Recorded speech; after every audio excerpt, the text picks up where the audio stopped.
Period cramps എൻ്റെ ലൈഫിൽ ഇത്രക്കും വലിയ ട്രോമ അടിപ്പിച്ച ഒരു സാധനം വേറെ ഉണ്ടെന്ന് എനിക്ക് തോന്നില്ല. സംഭവം നടക്കുന്നത് ഞാൻ +2 പഠിക്കുന്ന സമയത്താണ്. +2ൻ്റെ ബോർഡ് എക്സാം ആയ സമയത്ത് physics, chemistry, biology, Malayalam, English ഈ 5 സബ്ജക്റ്റ് എനിക്കുള്ളത്. ഫിസിക്സും കെമിസ്ട്രിയും ഏകദേശം നമ്മൾ എത്രത്തോളം പഠിച്ച് നമുക്ക് സ്കോർ ചെയ്യാൻ പറ്റുമെന്ന് നമുക്കറിയാം. ഇതിൻ്റെ ഡബിൾ എഫേർട്ട് ഇട്ടിട്ടാണ് ഞാൻ ബയോളജി പഠിച്ചിരുന്നത്. കാരണം ബയോളജിയിലെങ്കിലും നല്ല മാർക്ക് ഉണ്ടായിട്ട് ഓവറോൾ നല്ല പെർസെൻറ്റേജ് ഉണ്ടായിക്കോട്ടെ എന്ന് വിചാരിച്ചിട്ട്. പക്ഷെ വിചാരിച്ച പോലെ ഒന്നല്ല കാര്യങ്ങൾ പോയത്. ആസ് എ ഗേൾ ഒരു 7th സ്റ്റാൻഡേർഡ് മുതൽ ഞാൻ അനുഭവിക്കുന്ന ഒരു കാര്യമാണ് ഈ പീരിയഡ് ക്രാംസ്. ഒരു മാസത്തിൽ ആ ഒരു പീരീഡ്സ് ആവുന്ന ദിവസമായി കഴിഞ്ഞാൽ പിന്നെ എനിക്ക് വേറെ ഒന്നും ചെയ്യാൻ കഴിയില്ല. ഇരിക്കാൻ പറ്റില്ല, കിടക്കാൻ പറ്റില്ല, നടക്കാൻ പറ്റില്ല. എനിക്ക് വേറെ എൻ്റെ മൈൻഡേ ഫുള്ള് വേറെ രീതിയിലായിരിക്കും. അങ്ങനെ ബോർഡ് എക്സാം നടക്കുന്ന സമയത്ത് ഫിസിക്സ് എക്സാം കഴിഞ്ഞു, കെമിസ്ട്രി എക്സാം കഴിഞ്ഞു, ബയോളജി എക്സാം നടക്കാൻ പോവാണ്.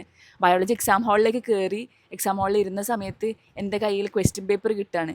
പെട്ടെന്ന് ക്വസ്റ്റ്യൻ പേപ്പർ കിട്ടി, ക്വസ്റ്റ്യൻ പേപ്പർ വായിച്ചുകൊണ്ടിരിക്കുക കൂൾ ഓഫ് ടൈമിൽ. ബ്ലീഡിങ് തുടങ്ങുന്ന പോലെ ഫീൽ ചെയ്തു. ബ്ലീഡിങ് അപ്പം തന്നെ എനിക്ക് മനസ്സിലായി ഇനി ഈ എക്സാം എന്നെ കൂടെ കൂട്ടിയാൽ കൂടില്ല എന്നുള്ളത്. പക്ഷെ ഓൾറെഡി ഞാൻ പ്രിക്കോഷൻ എടുത്തുകൊണ്ട് ഞാൻ പെയിൻ കില്ലർ എൻ്റെ കയ്യിൽ എടുത്തിട്ടുണ്ടായിരുന്നു. സാധാരണ നമ്മൾ പറയുക വേദന തുടങ്ങുന്ന സമയത്ത് തന്നെ നമ്മൾ ഈ പെയിൻ കില്ലർ കഴിക്കണം എന്ന്, അല്ലെങ്കിൽ വേദന തുടങ്ങണേ തൊട്ട് മുന്നേ കഴിക്കണം എന്ന് പറയാം. ഗുളികൻ്റെ എഫക്റ്റ് വരണമെങ്കിൽ തന്നെ ഒരു അരമണിക്കൂർ എടുക്കും. ബ്രോ, ഞാൻ ആ എക്സാം ഹാളിൽ അന്ന് ഇരുന്നത് ഇപ്പോഴും എനിക്കൊരു ട്രോമ ആയിട്ടാണ് തോന്നുന്നത്.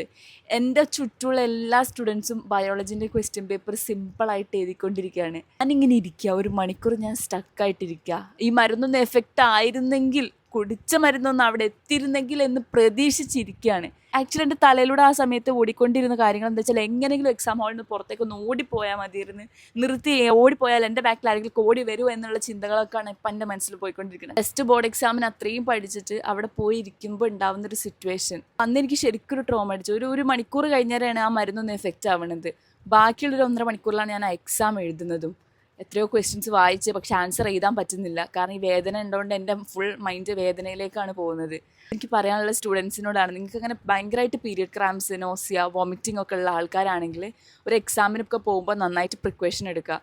ഇപ്പോൾ ബോർഡ് എക്സാംസ് ഒക്കെ നടക്കാൻ പോകുന്നുണ്ടല്ലോ, പെയിൻ കില്ലേഴ്സ് കഴിച്ചോ ഒരു പ്രശ്നവുമില്ല. ഒരു മാസത്തിൽ ഒരു പെയിൻ കില്ലർ എടുത്തതിന് ഒരു പ്രശ്നവുമില്ല. പക്ഷെ നിങ്ങളുടെ ഫ്യൂച്ചറാണ് അവിടെ നമ്മൾ ഡിസൈഡ് ചെയ്യുന്നത്. നിങ്ങൾ ആ മാർക്ക് വെച്ചിട്ട് ഒരു പക്ഷേ നിങ്ങൾക്ക് ഏതൊക്കെയോ അഡ്മിഷൻസ് നഷ്ടപ്പെടാനുള്ള ചാൻസ് ഉണ്ട്. നീറ്റ് എക്സാമിൻ്റെ ഒക്കെ സമയത്താണെങ്കിലുണ്ടല്ലോ, നിങ്ങൾ ആ പീരീഡ്സിൻ്റെ ഡേറ്റ് ഒന്ന് മാറ്റി വെക്കാൻ നിങ്ങളൊരു ഗൈനക്കോളജിസ്റ്റിനൊക്കെ പോയി കൺസൾട്ട് ചെയ്യുക. കാരണം അത് നിങ്ങളൊരു എക്സാം എന്ന് പറയുമ്പോൾ നമ്മൾ അത്രയും പ്രിപ്പയർ ചെയ്തിട്ട് എഴുതാൻ പോകുന്ന കാര്യമാണ്. 2 കൊല്ലമൊക്കെ പഠിച്ചിട്ടാണ് നമ്മൾ എക്സാം എഴുതാൻ പോകുന്നത്. അവിടെ പോയി ഇരുന്നിട്ട് നമ്മുടെ ഈ ഒരു പീരിയഡ് ക്രാംസ് കാരണം നമ്മൾ വിചാരിച്ചൊരു മാർക്ക് കിട്ടാതെ, റാങ്ക് കിട്ടാതെ നമ്മൾ നിരാശപ്പെട്ട് തിരിച്ചു വരരുത്. ഇപ്പോഴും പീരീഡ്സ് ആവുന്ന സമയത്ത് നന്നായിട്ട് വേദന ഉണ്ടാവും. പക്ഷെ എക്സാം ആവുന്ന സമയത്താണ് എനിക്ക് ഭയങ്കരമായിട്ട് അത് എഫക്റ്റ് ചെയ്യുന്നത്. അപ്പം അതൊക്കെ ഒരു പ്രിക്കോഷൻ എടുത്തോളി.